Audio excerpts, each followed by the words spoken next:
All right, so for this last section of Chapter 1, we're going to work through the steps of the PDCA cycle. That stands for Plan, Do, Check, and Act.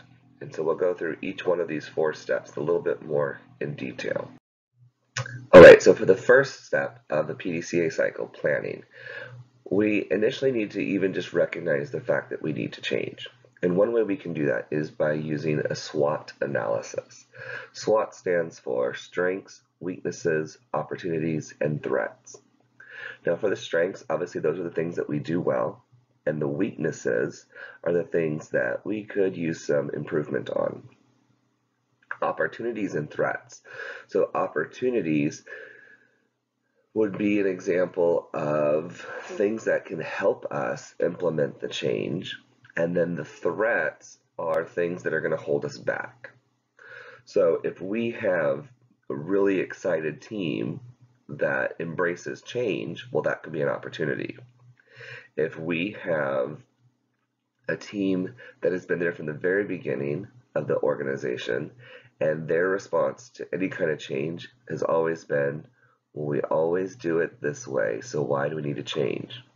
Well, those unenthusiastic team members could be a threat if we ultimately want to change. So if we look at poor financial performance, that might be a weakness, and so our opportunities would be to increase our financial performance, and a threat to that might be that we have a changing market and people just aren't coming into our restaurant. And so we want to figure out how do we improve that poor financial performance. And to do that, we create a vision statement. So our vision statement is what our organization is going to look like after the change has been completed. Okay, so we figure out where we are, what do we want it to look like, and that's what our vision statement is. And we then have to describe that and share that with the team. Also in the planning stage, so we're going to assess the current status, okay? And so to do that, I'm going to draw a little graph right here so you can see, okay? Now, for this scenario, we want to look at what our gap analysis is. So if our goal is to be here, oops, where's my pen? There we go. If our goal is to be here, but in reality, we're already here, okay, then essentially this section right here is our gap, okay? So we need to do a gap analysis, meaning we need to figure out why are we here and what is it going to take to get us to go up here, okay? And so what are we missing? That's our gap analysis. This yellow line is our baseline measurement, okay? And so basically what that means is this is where we started.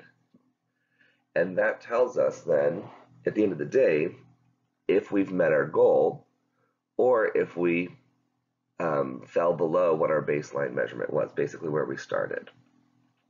So as we develop that plan for change, we want to create a very detailed plan. You might look on page 25 for that critical path. It's pretty detailed, okay? But the more detail we can get in the planning stage, hopefully the more successful we'll be with the change. The second phase is doing, okay? So now we take our plan and we put it into action, okay? We first want to communicate that vision statement so everybody is familiar with why we are changing and what the organization is going to look like afterwards. If we just go to people and say, this is what we're going to do to change, and they don't really see what the end result is, they may be a little hesitant to do so, okay?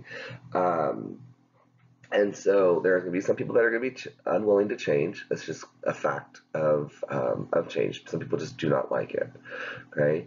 But you might also bring in some people who are kind of like champions and people who are willing to change and foster that.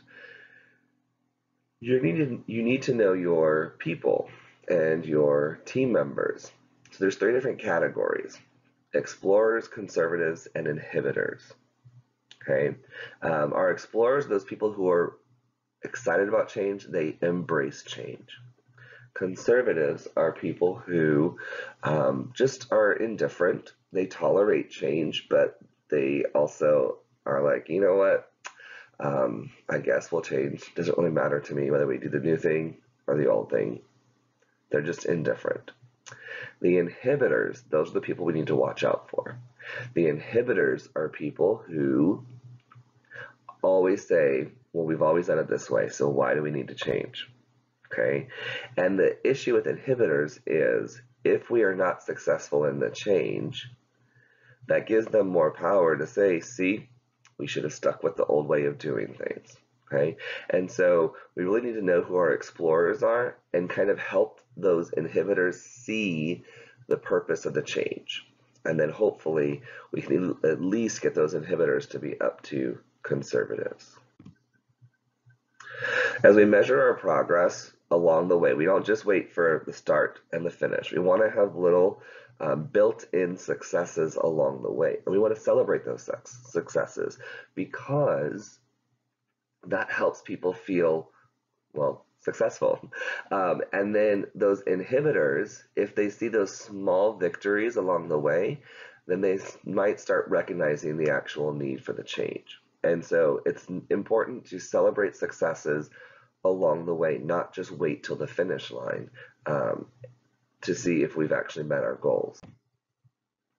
The third section, the check. Okay, so we want to first look at our vision, and was our vision accurate?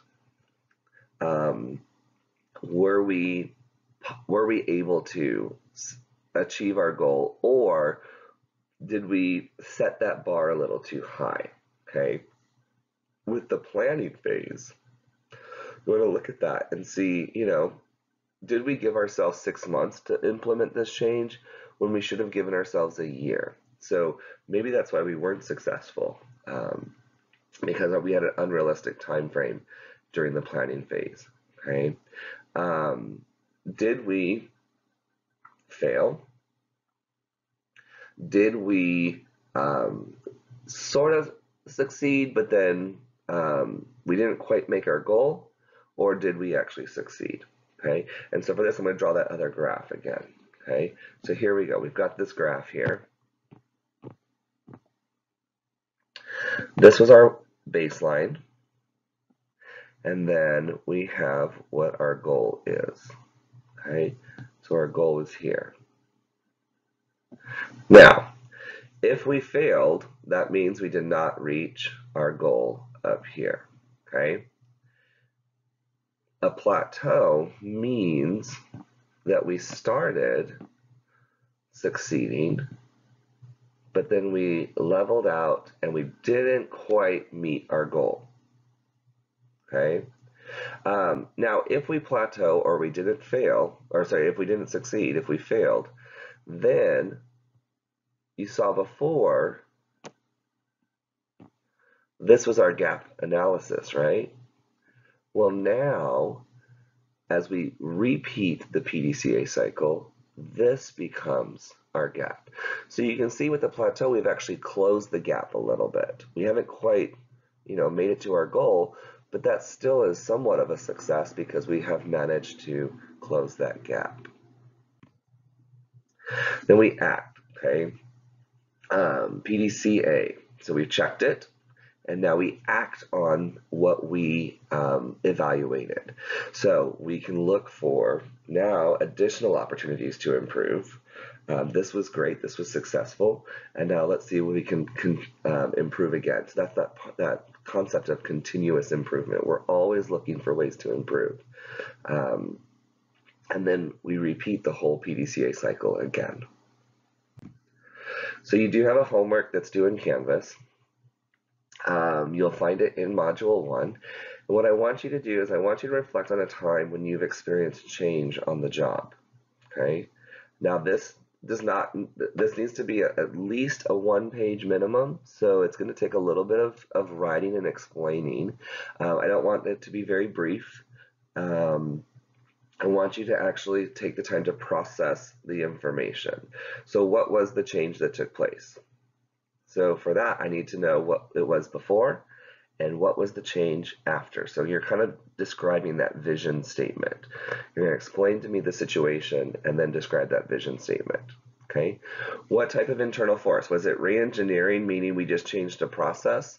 Or was it the reinvention, that more drastic one where we completely changed the whole organization? And explain to me why you feel it was re-engineering versus reinvention. Okay.